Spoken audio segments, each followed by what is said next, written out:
Hello my cuties. तो starting में दिखाते हैं हिन जिन के पास आता है, लेकिन वह कुछ भी नहीं बोल रहा था। तो जिन हिन से पूछता है हिन बात क्या है, लेकिन हिन जिन को स्नैक्स देने लगता है और वह कुछ भी नहीं बोलता। तो जिन हिन से कहता है ऐसे ऑकवर्ड बिहेव करना बंद करो और बताओ तुम कहना क्या चाहते हो। तो हिन जिन से कहता है एक्चुअली मैं यहाँ पर तुम्हारी वजह से आया हूँ, तुमने वो न्यूज़ देख ली थी ना। तो इस पर जिन कहता है हाँ मैंने देख ली थी। हिन जिन से कहता है तो तुम ठीक हो। जिन कहता है हाँ मैं बिल्कुल ठीक हूँ और मुझे ये सब हमेशा से ही पता था कि एक ना एक दिन तो ये ज़रूर होगा। हिन कहता है और बहुत ही गुस्से में है और किससे पता था कि वह अपना बदला इस तरीके से लेगा। जिन कहता है उसकी भी अपनी वजह हो सकती है। हिन कहता है क्या तुमने इस बारे में सिप से बात की। तो जिन मना कर देता है। यह सुनकर हिन जिन से कहता है क्या, और तुमने उससे बात क्यों नहीं की। जिन कहता है सिर्फ ऐसे एक्ट कर रहा है जैसे कुछ भी नहीं हुआ हो, इसलिए मैंने भी उससे इस बारे में कोई बात नहीं की और तुम यहाँ पर सिर्फ इसी वजह से आए हो। हिन कहता है मुझे तुम्हारी बहुत ही ज़्यादा चिंता हो रही थी, इसलिए बस मैं तुम्हारे पास आ गया। जिन हिन से सीधे सीधे बात करता है और कहता है बताओ तुम मुझसे क्या करवाना चाहते हो। हिन उन्हीं सब के बारे में सोचने लगता है कि बुआ ने उससे कहा था कि अब उसे ही सब कुछ संभालना होगा, लेकिन वह जिन से कहता है एक्चुअली मुझे इस बारे में कुछ नहीं पता। जिन कहता है हिन बताओ आखिरकार बात क्या है।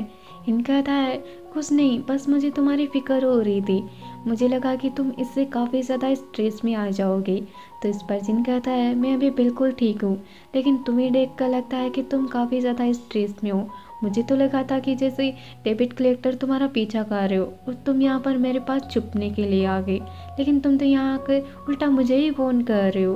तुम मुझसे इतना ज़्यादा प्यार करते हो, कहीं तुम्हारा मुझ पर क्रश तो नहीं है। यह सुनकर हिन कहता है ऑफ कोर्स अगर मैं तुमसे प्यार नहीं करूँगा तो फिर तुमसे प्यार कौन करेगा। और जिन अब मुझे जाना होगा। जिन कहता है क्या हुआ, तुम इतनी जल्दी क्यों जा रहे हो। तो इस पर हिन कहता है एक्चुअली बुआ ने मुझे कुछ काम दिया था, इसलिए मुझे वो जल्दी से फिनिश करना होगा। जिन कहता है ठीक है तुम जाकर वो काम कंप्लीट कर लो। हिन चला जाता है, लेकिन जिन उदास हो जाता है। हिन अपनी नॉवेल वही छोड़कर चला गया था। हिन घर आकर काफ़ी ज़्यादा रोने लग जाता है। इनकी मॉम कॉल कर रही थी, लेकिन वह कॉल पिकअप नहीं करता, लेकिन आखिरकार वह कॉल पिकअप कर लेता है और हिन की आवाज़ सुनकर मॉम भी पहचान जाती है और वह उससे कहती है अगर तुम्हें कुछ भी अच्छा नहीं लग रहा हो तो तुम घर आ सकते हो। हिन यह सुनकर रोने लगता है और कहता है मॉम मैं थक चुका हूँ। मॉम कहती है अगर तुम थक चुके हो तो थोड़ी देर रेस्ट कर लो। तो इस पर हिन कहता है मैंने रेस्ट किया था मॉम, लेकिन फिर भी कुछ नहीं हुआ और अभी तक सब कुछ वैसा ही चल रहा है, मैं कुछ भी नहीं कर सकता। मॉम कहती है अगर तुम मेहनत करोगे तो तुम अच्छे से कर पाओगे और तुम ये सब हमारी फैमिली के लिए ही तो कर रहे हो। हिन कहता है मॉम मुझे दूसरों से जलन होती है, मेरी इतनी मेहनत करने के बावजूद भी हमारी लाइफ बेहतर नहीं हो रही है। मॉम कहती है हिन ये सब चलता रहता है और ये दुनिया की एक रियलिटी है, अगर हम लोग अच्छे से मेहनत करेंगे तो हम लोग सक्सेस भी हो जाएंगे, इसका मतलब ये नहीं है कि तुमने अच्छे से मेहनत नहीं की।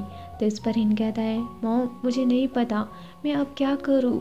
मॉम कहती है मुझे विश्वास है तुम सब कुछ कर पाओगे और तुम बहुत अच्छे से करोगे। कॉल कट होने के बाद हिन काफ़ी ज़्यादा रोने लग जाता है।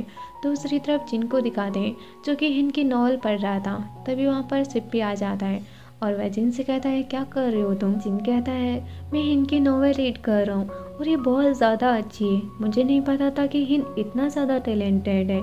सिप पूछता है ये नॉवल किस बारे में है। तो जिन कहता है कि एक चीफ एडिटर और एक राइटर की कहानी है। सिप कहता है अगर ये कहानी इतनी ही अच्छी है तो फिर वह बुआ के पास क्यों नहीं लेकर गया। जिन कहता है वह लेकर गया था, लेकिन अब मुझे लगता है कि मुझे इसे फिर से लेकर जाना होगा। सिप जिन से पूछता है और तुम्हारी नॉवल का क्या वो फिनिश हो गई। जिन कहता है वो लगभग ख़त्म होने ही वाली है, लेकिन अभी मैं अपने कैरेक्टर्स को लेकर काफ़ी ज़्यादा कंफ्यूज हूँ क्योंकि वो लोग बहुत ही बड़ी प्रॉब्लम को फेस कर रहे हैं और मुझे नहीं पता कि मैं उन लोगों को इस प्रॉब्लम से बाहर कैसे निकालूँ। तो इस पर सिप कहता है क्या तुम्हें फिर से मेरी मदद चाहिए। तो यह सुनकर जिन सिप की तरफ देखने लग जाता है। सिप जिन से कहता है तुम फिर से ऐसा बिहेव करने लगे, लेकिन मैंने तो कुछ किया ही नहीं। जिन कुछ नहीं कहता और वहीं सिप के पास सो जाता है। सिप जिन से कहता है जिन क्या तुम प्लीज़ मुझसे प्रॉमिस कर सकते हो अगर हमारे साथ कभी ऐसी प्रॉब्लम आए तो हम दोनों एक साथ मिलकर उस प्रॉब्लम को फेस करेंगे। तो इस पर जिन कहता है ये सब तुम क्या बातें कर रहे हो, मैं अभी नॉवल के बारे में बात कर रहा था। शिव कहता है लेकिन मैं हमारे बारे में बात कर रहा हूँ। तो यह सुनकर जिन शिव की तरफ देखने लग जाता है। शिव जिन का हाथ पकड़ लेता है। जिन शिव के हाथ को किस करता है और फिर उससे कहता है ठीक है, मैं तुमसे प्रॉमिस करता हूँ अगर कभी ऐसी प्रॉब्लम होगी तो हम दोनों साथ मिलकर उसका सामना करेंगे। तो यह सुनकर शिव स्माइल करने लगता है और फिर वह जिन के फोरहेड पर किस करता है। अगले दिन जिन बुआ के पास जाता है और उससे कहता है तुमने मुझे क्यों बुलाया है। बुआ कहती है तुम जानते हो अभी इस वक्त क्या न्यूज़ चल रही है। तो यह सुनकर जिन हाँ कहता है। बुआ कहती है इस न्यूज़ की वजह से हमारी सेल्स रेट काफ़ी ज़्यादा गिर चुकी है और हमारी पब्लिशिंग हाउस इस वक्त काफ़ी ज़्यादा बुरी कंडीशन में है। जिन कहता है लेकिन मैं एक राइटर हूँ, मैं कोई सेलिब्रिटी नहीं हूँ और इससे मेरी पर्सनल लाइफ का कोई लेना देना नहीं है। वह कहती है लेकिन अब तुम एक सेलिब्रिटी बन चुकी हो और अच्छा या बुरा ये सब अब तुम पर डिपेंड करता है जिन, और इससे हमारे पब्लिशिंग हाउस की सेल्स पर भी काफ़ी ज़्यादा इफेक्ट पड़ा है।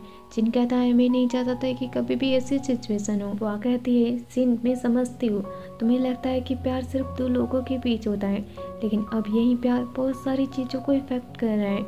हमारे पब्लिशिंग हाउस को देखो, अगर चीज़ें वक्त पर ठीक नहीं हुई तो इससे भी बहुत कुछ बुरा हो सकता है जिन, और अभी सीरीज वाले मुझ पर बहुत ज़्यादा प्रेशर कर रहे हैं, इसीलिए तुम्हें जाकर अपने रिलेशनशिप के लिए उनसे डील करना होगा। जिन ये सुनकर काफ़ी ज़्यादा गुस्सा हो जाता है और कहता है हमेशा फिर से मैं ही क्यों, और उस चीज़ का क्या जब पब्लिशिंग हाउस ने मुझ पर बेल सीरीज लिखने के लिए पोस्ट किया था मैंने किया और इससे पब्लिशिंग हाउस को कितना ज़्यादा फ़ायदा भी हुआ, लेकिन अब तुम लोग फिर से मुझे प्रेशराइज कर रहे हो और हर बार मुझे ही इन सब की कीमत क्यों चुकानी पड़ती है।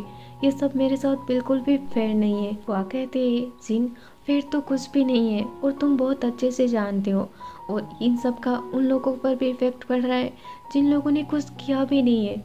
जिन अगर ये प्रॉब्लम मैं खुद सॉल्व कर सकती तो मैं ऑलरेडी कर चुकी होती, लेकिन अब मेरे हाथों में कुछ भी नहीं है और तुम्हें ही इस प्रॉब्लम को सॉल्व करना होगा। आई एम सॉरी जिन, लेकिन मैं तुम्हें समझ सकती हूँ। जिन ये सुनकर कहता है ओह तो मेरे पास इसका मतलब अब कोई रास्ता नहीं है। वह कहते हैं जिन प्लीज़ एक बार इस बारे में अच्छे से सोचो और अब सब कुछ तुम पर डिपेंड करता है। जिन वहाँ से जाने लगता है, लेकिन जाते हुए बुआ को हिंद की नॉवेल देता है और कहता है एक बार इसे पढ़ने की ज़रूर कोशिश करना। यह कहकर जिन चला जाता है और बुआ वहीं पर उदास होकर बैठ जाती है। दूसरी तरफ जिन और शिव की न्यूज़ काफ़ी जगह वायरल हो चुकी थी। सभी लोग उन लोगों के लिए पूरे कमेंट कर रहे थे और यह देखकर शिव काफ़ी ज़्यादा उदास हो जाता है। नाइट में जिन और शिव सो रहे थे, लेकिन वो दोनों ही एक दूसरे से बात नहीं कर रहे थे। शिव जिन की तरफ पीट करके सो रहा था। जिन शिव की तरफ घूमता है और जैसे ही वह उसकी वेस्ट पर हाथ रखता है शिव जिन की तरफ घूम जाता है। शिव कहता है आई एम सॉरी, मुझे लगा कि तुम सो रहे थे। शिव कहता है नहीं, मुझे नींद नहीं आ रही थी। और तुम्हारा क्या, तुम अभी तक क्यों नहीं सोए। तो इस पर जिन कुछ नहीं कहता और वह शिव से पूछता है तुम बताओ तुम क्यों नहीं सोए। शिव कुछ नहीं कहता और बस जिन के फोरहेड पर अपना फोरहेड टच करता है। तो जिन भी शिव को हक कर लेता है। अगली सुबह तुम जिन के पास कॉल करता है और उससे कहता है एक प्रॉब्लम हो चुकी है और मैं अभी इंटरटेनमेंट बिल्डिंग में हूँ, तो प्लीज़ क्या तुम मेरे पास आ सकते हो। जिन कहता है लेकिन क्यों। तुम कहता है मेरी सिस्टर तुमसे बात करना चाहती है। जिन कहता है मुझसे बात करना चाहती है। तुम कहता है हाँ, और ये शिव को लेकर है और उसने ऑलरेडी शिव को बुला लिया है और उसने मुझे तुमसे कॉल करने के लिए कहा था। तो इस पर जिन पूछता है क्या शिव तुम्हारे पास है।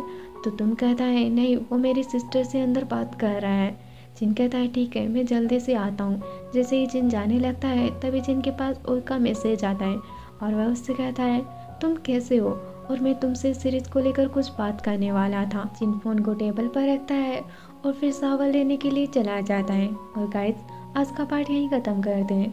अगर वीडियो अच्छा लगा हो तो प्लीज़ वीडियो को लाइक शेयर और चैनल को सब्सक्राइब भी कर लीजिएगा। तो नेक्स्ट पार्ट में देखेंगे आखिरकार जिन के वहाँ जाने पर क्या होता है। क्या शिव और जिन अलग हो जाएंगे।